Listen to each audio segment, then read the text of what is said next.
You've probably already heard and saw a lot of World War II movies. Movies that scared you, somewhere deeply inside forced you to think about humanity, and that's normal. Movies like Schindler's List, Saving Private Ryan, or Boy in the Striped Pyjamas are all great and legendary. We don't have to say twice that Jews in Second World War were in very bad situation. One of these stories catches up Vladislav Špilman, professional talented pianist famous for his calm character and big heart for his family. But what makes The Pianist even better and more scary than anything you saw before? How could you write more immersive story than when you were the actual part of that story? Director Roman Polanski's personal experience about the Holocaust can be physically seen through to every part. Fortunately for me, I was not part of World War II terror, but there's just something about how Mr. Polanski caught the atmosphere and actually believable characters that are not there just for creating the drama, but they are there because they were involved. You can see just the relationship in Špilman family without any unnecessary dramatizing. That's why the most favorite part of this movie for me is before his family was sent to concentration camp.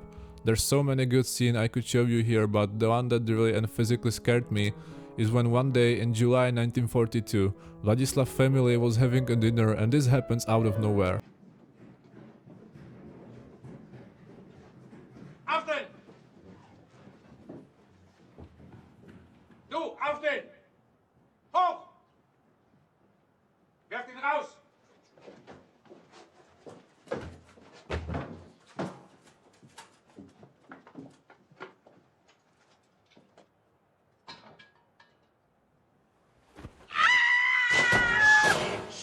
Main actor Adrian Brody lost a lot of weight and his long-term preparation made his character so incredibly believable that you can see how the separate emotions like sadness, disappointment or fear are going in conflict of Vladislav's character itself.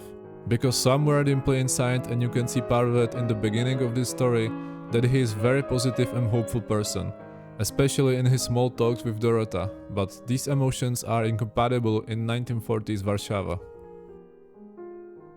Second point, why is The Pianist so realistically sad, is in its cinematography and production design. Every scene before the family was moved to ghetto is by a reason a bit more positive, and it captures some beautiful sceneries of exteriors and interiors of Warsaw. But after the family has been sent to ghetto part of the town, the whole vibe becomes claustrophobic and depressive. The attention to detail for every single bit is exceptional, and when you combine this with ubiquitous soundtrack, the atmosphere is terrifying. But when the family has been moved to Treblinka, or in other words the concentration camp, Vladislav stays alone. In this part of the movie you are already deeply involved in the story. German officer contrast. As Vladislav moving out from time to time because of consequences with bombing by Soviet army or Polish resistance volunteers, he finds an absolutely abandoned place in destroyed part of the city. He's barely living there with the absolute minimum of resources, very hungry and hopeless. But it can become even worse.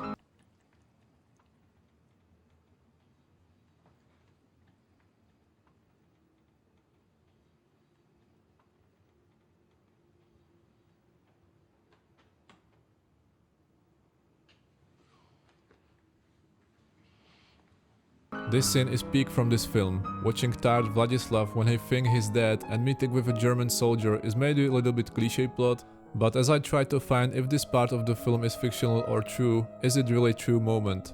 Wilhelm Hosenfeld was really a German army officer that became famous for not helping just Vladislav but several others.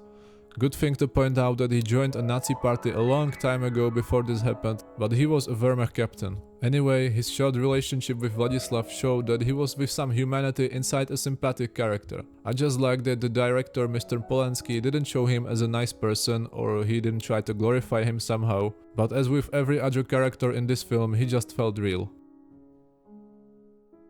You can have thousands of emotions from this movie. You can be sad, happy, anxious, disappointed, hopeful or hopeless, and that's normal. But I want you to look at this film not because of the story, but because of how this film is made.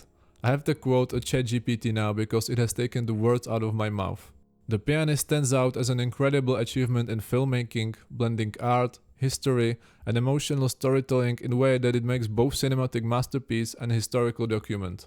That's my last quote from this film. If you didn't saw it yet and you want to see the most realistic World War II film ever, just go and watch it.